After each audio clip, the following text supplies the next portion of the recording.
This episode was definitely a House of Dragons. There are so many dragons in this episode. So before we get into the dragons, I just want to talk about one scene and then we'll jump into the dragons because pretty much the entire episode was all dragons. The scene with Oscar and Daemon. Dude, Oscar Tully's got some guts. So Daemon needs men. That's what he's doing. He's trying to build an army. So what Oscar does is he gathers all the lords from the different houses and he's trying to convince them to show support for Daemon.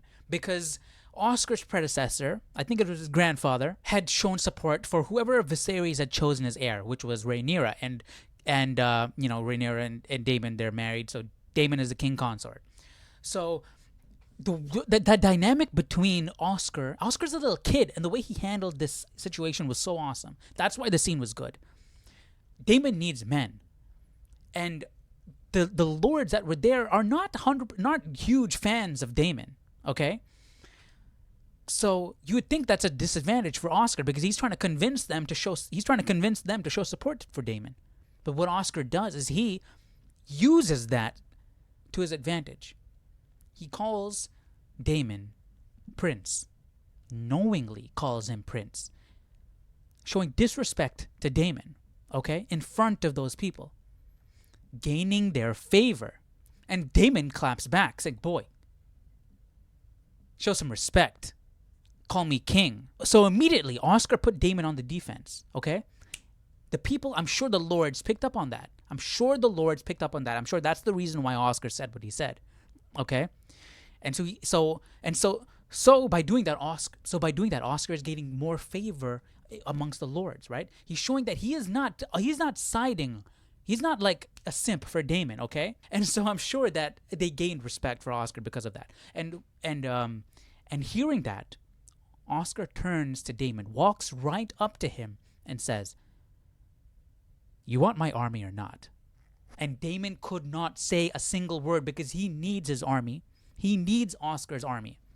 But not only that, I'm sure he recognized what Oscar was trying to do.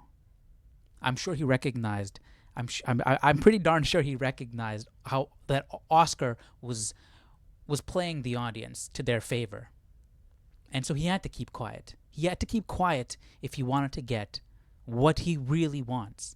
And not only that, Oscar took it a step further and he called out one of the lords that Daemon had sent off to do something and people got killed in the process. So the other lords already have an issue with this guy. And so now in order to build even more favor, right on the spot, he calls a guy out and puts Daemon on the spot. So now Daemon has to take action. And Daemon chops the guy's head off. Again, Daemon building favor through what Oscar had just done from those lords. So the way Oscar played that whole situation, I thought that was really good. And this is a king. I mean, this is a kid. It's a little kid. So I'm very curious to see this guy's future. But anyways, let's get to the dragons. The way this scene was shot, this opening shot, the two dragons on the beach with Adam and Rhaenyra, Adam pledging his allegiance to Rhaenyra. That shot was so cool. I gotta look up who the director, who the DP was, because there were a number of cool shots in this episode. So Adam is on Rhaenyra's side, and so now this is the catalyst for this whole idea. Well, Jace kind of brought up the ideas, but mainly brought up the idea. But now they're looking at lowborns. They're looking to lowborns to come and ride these dragons. Remember, they got 2 dragons and no riders.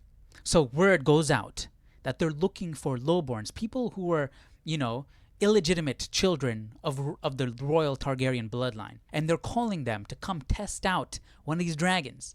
This is a life or death situation, but this is the biggest leap in status they will ever see in their entire lives.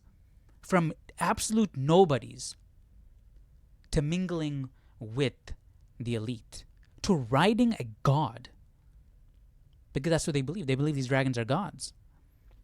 It's an insane opportunity. So of course they're not going to pass up. I was surprised at how many young people took the opportunity because they're giving up their life if it doesn't work out. But I guess they just have nothing to live for anyways. It's worth it. I might as well die because my life is insignificant anyways. Might as well take the chance. So So a group of them go over to Rhaenyra's keep and try this out. Rhaenyra gives this speech, and that sequence is really cool. And the dragon that they're riding is second only to Vhagar in size, but is the most fierce dragon. This dragon's got horns all over its face. It's a fierce-looking dragon in size and temperament. And Rhaenyra puts her arm out, touches the dragon, showing, and I'm sure, it's like the Targaryens are more than just human. They have this magical bloodline, okay? Even though right before that, Rhaenyra says everything that she knows about dragon riding has been turned on its head. Is it the blood? Is it what? Is it the dragon choosing or what? But the fact that she does that, she puts her hand on the dragon, turns around, turns her back to the dragon. This huge, massive dragon snout is standing right there with her. She's not even as big as the snout of the dragon, Just that shot shows her power. And it looked real cool. As I'm saying, the cinematography was cool, and I'm sure the people were in awe seeing that. So she gives a speech, then walks off for the dragon. Vermithal, I think the name is something like that, to choose. Obviously, there's only 2 dragons. Obviously, people are about to die. But the thing is, one blast could kill everybody. And then here's my issue with this episode, with this entire season, actually. Dude, it was completely obvious who the 2 dragon riders are going to be. They were building them up from multiple episodes before. The cool thing about Game of Thrones was that you don't know what's going to happen. People are going to die you don't expect to die. Things are going to happen that you don't expect. I mean, and it wasn't just subverting expectations for the sake of shock value or anything like that. It pushed the story forward. The choices that happened were really cool, and it wasn't just empty shock value, like the King of the North dying and his wife being stabbed to the death with their unborn child being killed as well. Things like that are insane, But now here, it was absolutely obvious that these 2 were being chosen, and so obvious I thought the drunkard guy was not going to be picked because it was just too obvious. And the amount of plot armor those 2 guys had, like, come on, I mean, that's not what I expect out of, the whole Game of Thrones type shows. But I will say that scene with Hugh, the Viking-looking dude, calming down Vermithal, I think the dragon's name, the fierce one, screaming at it and everything, that was cool. That was a cool scene. He was pretty much asking for a blast to the face. He's ready to die. But the dragon, put his head down and accepted him. I thought that scene was cool. That's a noble guy. The other guy, on the other hand, like, that dude makes sense. That's a fierce-looking dude with a fierce-looking dragon. Makes sense. This, you got a drunkard guy who killed one of its babies, stepped on the egg and killed one of its babies. And this dragon looks crazy cool too. It's got big giant horns. It looks like Maleficent. I don't understand why that dragon chose him, but I guess we'll see. Because he just killed one of her offspring. So that was a bit odd. But anyways, Rhaenyra's got her 2 dragon riders. She was going for 1. She's got 2. So she's pleased. Even though so many people died, she's pleased. Because it was haunting her, the previous death, right? From the first try. Like, what am I doing? Because of what I need, this person died? Well, because of what you need, multiple people died here. But the mission was still successful. If they didn't get those 2, she would have beat herself up for that, man. So they got their 2 dragons, and the drunkard guy is riding his dragon over King's Landing. Aemond hears the commotion outside, comes out, gets on Vhagar, and chases the dragon down. But the dragon leads him to Rhaenyra's keep. And now Rhaenyra, this was the whole point in all of this happening, Rhaenyra's got multiple dragons now. Now she's a threat to Vhagar. Before that, Vhagar would not, Vhagar's going there and destroying everybody, But now she's a threat. So Aemond veers Vhagar off and retreats. And that's how the episode ends. Cool things happened. Cool things did happen.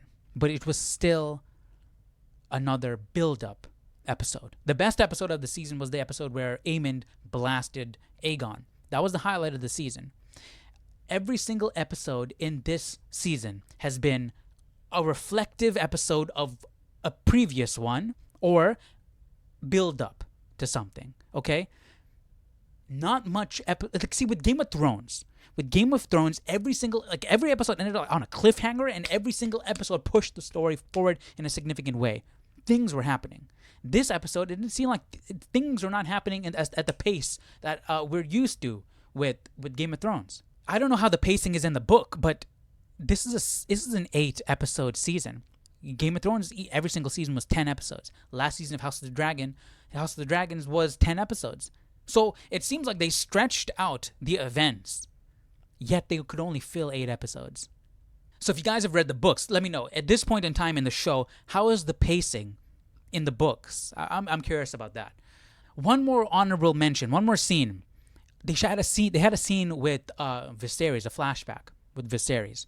And they transferred over to Aegon walking. I thought that was Viserys. So they're clearly trying to show a parallel between Viserys and Aegon in their condition. You know, the hair and all that stuff and the face, the deformity. I thought that was cool. I thought that was really cool. But anyways, that's my thoughts on this episode. What did you guys think about the episode? What do you think about the season so far? Because next episode is the finale.